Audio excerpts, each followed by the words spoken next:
Hello बच्चों, कैसे हो आप लोग। आशा करते हैं कि आप लोग सभी लोग अच्छे होंगे, मस्त होंगे और पढ़ रहे होंगे। तो अब हम लोग क्लास टेंथ एनसीईआरटी मैथ में अब हम लोग आगे जो लेसन है एनसीईआरटी मैथ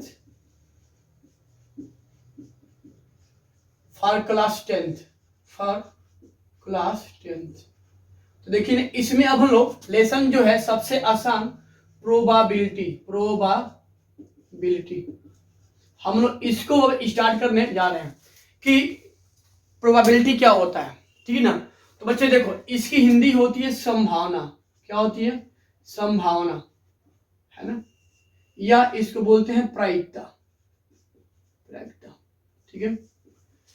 तो देखो, जो लेसन 10 है, सॉरी जो आपका लेसन है क्लास 10th में, नेम क्या है? प्रोबेबिलिटी। तो उसकी हिंदी क्या होती है? प्रायिकता या संभावना। ठीक है। जैसे मान लो मैं बोलूं कि आज बारिश होगी, तो कहोगे सर यहां से बारिश के होने की जो चांसेस है वो भाई क्या है? 50% है। और बारिश के नहीं होने के भी क्या चांसेस है? 50% है। ठीक है। मान लो कि मैं बोलूं कि मैं आज स्कूल जाऊंगा, तो इसका भी क्या चांसेस है कि भाई कि या तो मैं स्कूल जाऊं या तो स्कूल न जाऊं, यानी कि कितना? 50%। ठीक है बच्चे। तो देखो, ऐसे हम अगर मान लो लेते हैं कि let E be any event, मतलब कि ना जो इवेंट हो रहा है, जो इवेंट अभी हो रहा है, ठीक है, अगर हम उसको क्या माने? ई से माने, तो हम अगर इस ई की जो प्रोबेबिलिटी निकालते हैं इसको बोलते हैं पी ऑफ ई या पीई। तो ये होता है, यह आपका होता है यन ई अपान यन एस।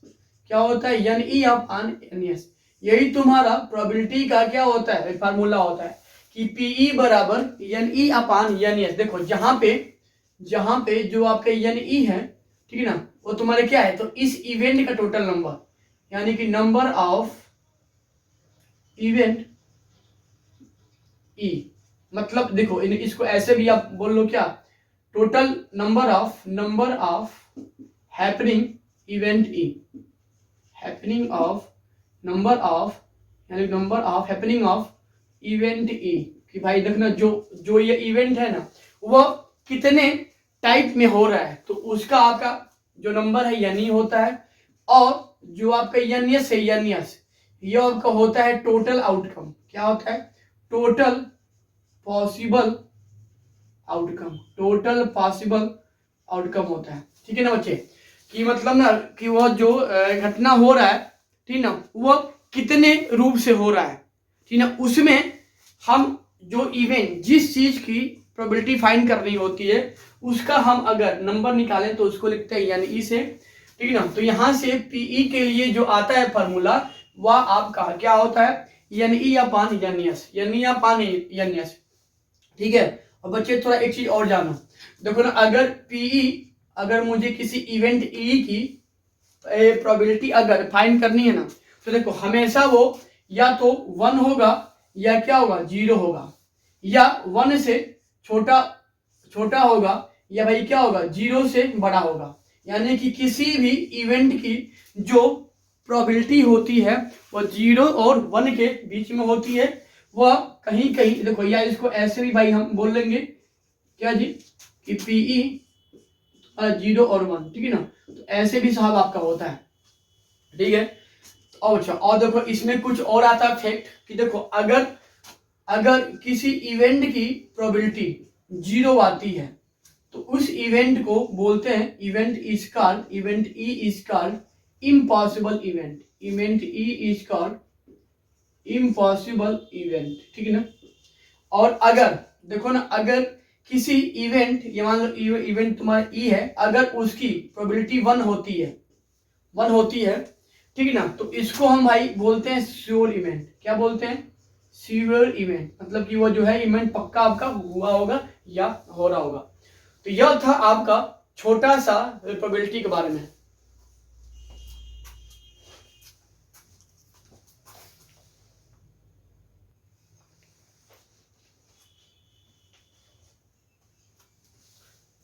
बच्चों देखो, देखिए, देखो ना, तो ये सभी चीजें हैं, ठीक है। अच्छा मान लो अगर हम यहाँ पे निकालें, देखो ना, मान लो कि हम कहें कि अगर कोई इवेंट ई है, ठीक है ना, अगर कोई इवेंट ई है और मुझे इसकी प्रोबेबिलिटी नहीं होने की फाइंड करनी है, यानी कि probability for not event E, यानी कि मुझे क्या निकालना भाई कि ई के नहीं होने की प्रोबेबिलिटी मुझे फाइंड करनी है। तो इसको हम बोलते हैं पी ई नॉट, यानी कि ना देखो जो इसकी वैल्यू आती है वो आपका होता है 1 माइनस पी ई। देखो ना, यानी कि किसी इवेंट के प्रोबेबिलिटी नहीं होने को हम 1 में से उसके होने की प्रोबेबिलिटी को माइनस कर देते हैं, यानी कि किसी इवेंट के नहीं होने की जो प्रोबेबिलिटी होती है वो 1 में से उसके होने की प्रोबेबिलिटी को हम माइनस करते हैं। तो ये आपका आता है पी ई नॉट, या इसको कहीं कहीं ऐसे भी भाई बोलते हैं पी ई के ऊपर बार लगा दो, है ना, पी के ऊपर ना जो ई है, ई के ऊपर अगर हम ऐसे बार अगर अप्लाई करें तो इसको हम कहेंगे the probability of event E not happening, मतलब ना इस इवेंट ई के नहीं होने की मुझे एक प्रोबेबिलिटी निकालनी है। तो इसकी वैल्यू क्या होती है 1 माइनस पीई, क्या होता है 1 माइनस पीई, ठीक है। तो यह था कुछ फैक्ट किसमें, प्रोबेबिलिटी के बारे में, ठीक है ना। अब हम लोग इसमें क्वेश्चन को जा रहे हैं, हम इसमें हम कुछ सॉल्व करने, ठीक है ना। तो क्वेश्चन में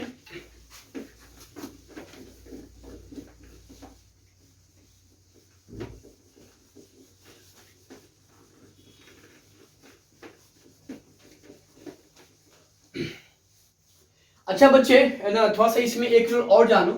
देखो मान लो कि कोई इवेंट ई है, कोई इवेंट ई है, ठीक है ना। तो देखो यहां से एक फैक्ट क्या आता है कि इस इवेंट की प्रोबेबिलिटी और प्लस उस इवेंट के नहीं होने की जो प्रोबेबिलिटी का सम होता है वो हमेशा क्या होता है जी 1 होता है। तो इसको भी भाई आप लोग दिमाग में मन में कंसर्न करना कि अगर कोई इवेंट ई है तो इस इवेंट के होने की जो प्रोबेबिलिटी होती है और प्लस उस इवेंट के नहीं होने की जो प्रोबेबिलिटी होती है, दोनों का सम हमेशा आपका क्या होता है 1 आता है, ठीक है। तो अब आते हैं क्वेश्चन पे कि इस पे कैसे आएंगे क्वेश्चन। तो एक लेते हैं भाई, हम पहले टॉपिक वाइज इसको हम चालू करेंगे। तो फिर लेते हैं भाई क्या, पहले फॉर 1 क्वाइन, देखो हम एक क्वाइन पे प्रोबेबिलिटी हम फाइंड कर रहे हैं। तो बच्चे आप बताओ, मान लो यह कोई मेरे पास एक क्वाइन हो 5 रुपए का, ठीक है। मान लो कि मैंने इसको टॉस किया, मैंने इसको क्या किया, टॉस किया। तो हम जब किसी क्वाइन को टॉस करते हैं तो हम कहें कि बताओ भैया क्या क्या आ सकता है। तो कहोगे सर हम जब किसी क्वाइन को हम जब एक बार वंस टाइम एक बार जब हम टॉस करेंगे तो देखो यहां से भाई या तो हेड आ सकता है या तो टेल आ सकता है भाई, ठीक है। देखो ना, अब देखो बच्चे इस पे कैसे आएंगे क्वेश्चन, इस पे आएंगे क्वेश्चन। देखो यहां पे लिख रहे हैं कह रहा फाइंड प्रोबेबिलिटी फॉर हेड, यानी कि मुझे हेड के आने की प्रोबेबिलिटी मुझे फाइंड करनी है। कब, when we toss a coin, यानी कि हम जब किसी एक क्वाइन को टॉस कर रहे हैं तो उसमें हेड के आने की मुझे प्रोबेबिलिटी फाइंड करनी है। तो बच्चे आप देखो ना, आप क्या कर रहे हो भाई, तो आपके पास एक क्वाइन है तो आपको है पता। तो देखो ना, जब भी हम क्वेश्चन को हम ना सॉल्व करेंगे तो जो इवेंट आपके लिए है उस इवेंट में पहले टोटल आउटकम यानी कि एनएस हमको फाइंड करना है। तो यहाँ पे जब टोटल पहले निकालेंगे, total possible outcome, total possible outcome क्या क्या हो सकता है, टोटल पॉसिबल आउटकम क्या क्या भैया होगा। देखो मतलब क्या हुआ, देखो इसको बोलते हैं एनएस।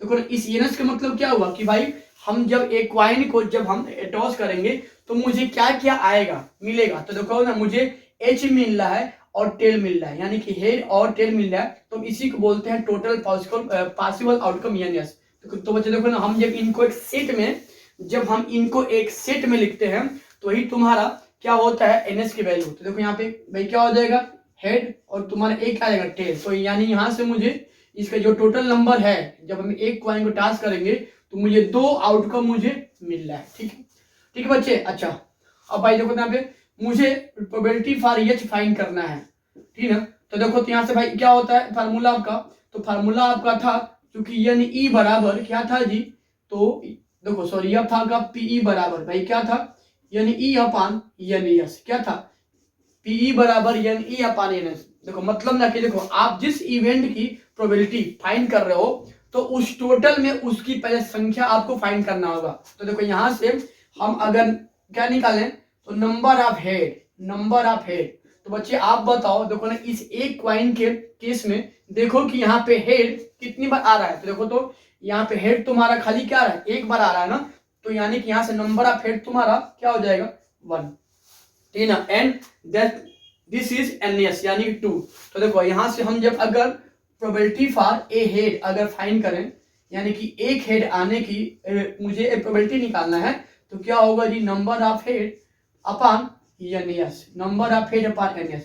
देखो this is 1 and this is 2, यानी कि 1/2। तो बच्चे आपका यह था कि हम जब किसी एक क्वाइन को हम जब एक बार टास्क करें तो हेड के आने की जो प्रोबेबिलिटी होती है वो तुम्हारा भाई क्या होता है 1/2, ठीक है। अब देखो मान लो हम इसी में बोल दें कि भाई अगर मुझे प्रोबेबिलिटी फॉर ए टेल, यानी कि एक टेल आने की मुझे प्रोबेबिलिटी फाइंड करनी है, यानी कि ना हम जब किसी एक क्वाइन को हम जब टास्क कर रहे हैं तो उसमें एक टेल आने की संभावना बताओ।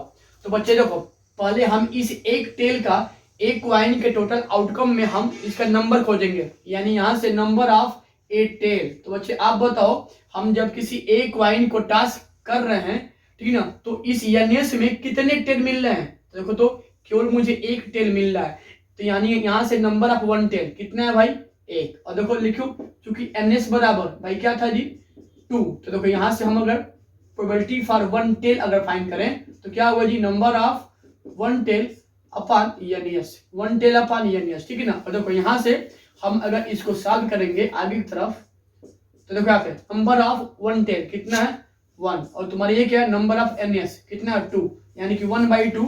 तो ये आपका हो जाएगा कि हम जब एक क्वाइन को हम जब एक बार टास्क होगा तो उसमें हेड के आने की जो प्रोबेबिलिटी होती है 1/2 हो गया, और टेल के आने की जो प्रोबेबिलिटी होती है 1/2 हो गया, ठीक है। तो आपका यह था केस एक क्वाइन को एक बार टास्क करने पे। अब हम इसी में केस को आगे हम लेके जाएंगे और अलग अलग कंडीशन में सबका हम प्रोबेबिलिटी हम सीखेंगे। तब तक के लिए धन्यवाद।